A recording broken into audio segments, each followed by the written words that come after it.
सावन महीने में पुत्रदा एकादशी का व्रत 16 अगस्त 2024 को किया जाएगा। इस दिन श्री हरि विष्णु जी की पूजा में उन्हें माखन मिश्री का भोग लगाना चाहिए। मान्यता है इससे संतान प्राप्ति के योग बनते हैं।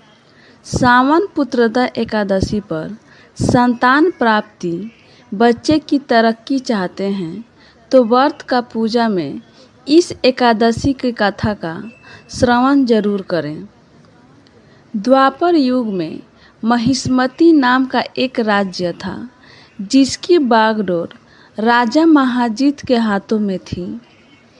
राजा महाजीत धन, ऐश्वर्य, संपत्ति से परिपूर्ण था, लेकिन पुत्रहीन होने के कारण वह सदा चिंतित रहता था।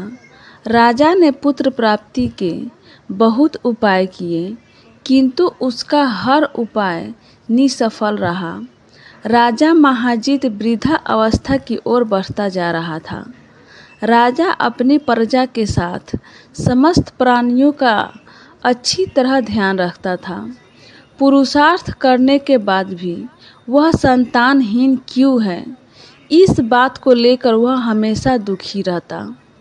एक दिन राजा ने अपने राज्य के सभी ऋषि मुनियों, सन्यासियों और विद्वानों को बुलाकर संतान प्राप्ति के उपाय पूछे। राजा की बात सुनकर सभी ने कहा कि हे राजन, तुमने पहले जन्म में एकादशी के दिन अपने तालाब से एक गाय को जल नहीं पीने दिया था, जिसकी वजह से गाय ने तुम्हें संतान न होने का श्राप दिया था। इसी कारण तुम संतान सुख से वंचित हो। लोमेश ऋषि ने कहा कि अगर राजा महाजीत श्रावण माह के शुक्ल पक्ष की पुत्रदा एकादशी का व्रत और रात्रि जागरण करे तो उन्हें पुत्र रत्न की प्राप्ति होगी। घर में जल्द ही बच्चे की किलकारियाँ गूंजेगी, साथ ही राजा के सभी कष्टों का नाश हो जाएगा। राजा ने सावन पुत्रदा एकादशी का व्रत पूजन विधि अनुसार किया। इस पुण्य के प्रभाव से रानी ने गर्भ धारण किया और 9 माह बाद एक अत्यंत तेजस्वी पुत्र को जन्म दिया। पुत्रदा एकादशी सावन मास की आखिरी एकादशी है। पुत्रदा एकादशी साल में 2 बार आती है, पहली पौष माह और दूसरी सावन माह में। इस दिन भगवान विष्णु की पूजा और व्रत करने से सभी प्रकार के पापों से मुक्ति मिलती है।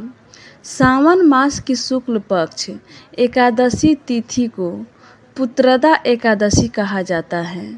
इसे पवित्रता एकादशी के नाम से जाना जाता है। हिंदू मान्यताओं के अनुसार इस दिन निसंतान दंपति संतान प्राप्ति के लिए व्रत रख श्री हरि विष्णु की करते हैं। यदि आप सावन पुत्रदा एकादशी व्रत रखने जा रहे हैं तो दशमी को भोजन के बाद अच्छी तरह से दातुन कर लें ताकि अन्न का अंश मुंह में न रहे। इसके बाद एकादशी के दिन सुबह उठकर व्रत का संकल्प कर शुद्ध जल से स्नान करना चाहिए। फिर धूप, दीप, नैवेद्य आदि 16 सामग्री से भगवान श्री कृष्ण का पूजन, रात को दीप दान करना चाहिए। साथ ही एकादशी की सारी रात भगवान विष्णु का भजन कीर्तन करना चाहिए और श्री हरि विष्णु से अनजाने में हुई भूल या पाप के लिए क्षमा मांगनी चाहिए। अगली सुबह स्नान करके पुनः भगवान विष्णु की पूजा करनी चाहिए। ब्राह्मण को भोजन कराना चाहिए। इस दिन हमें 4 चीज़ों की दान करना चाहिए जिससे हमें सबसे ज़्यादा पुण्य मिलते हैं। पहला, अन्नदान। अन्नदान सबसे बड़ा दान में से एक माना गया है। किसी भूखे व्यक्ति का पेट भरने से बड़ा पुण्य का काम और कोई दूसरा नहीं हो सकता। ऐसे में जब आप सावन पुत्रदा एकादशी के दिन अन्न का दान करते हैं तो आपके जीवन में चल रही हर तरह की परेशानी खत्म हो जाती है। साथ ही अन्न दान करने से सौभाग्य में वृद्धि होती है। दूसरा, वस्त्र दान। हिंदू धर्म में वस्त्र दान करने का भी महत्व है। जिस व्यक्ति को कपड़ों की ज़रूरत है और उसे तन ढकने के लिए वस्त्र दान करते हैं तो आपको शुभ फलों की प्राप्ति होती है। ऐसा करने से आपके पास कभी भी दरिद्रता नहीं आती और यदि पहले से आप परेशान हैं तो इस दरिद्रता से आपको मुक्ति मिलती है।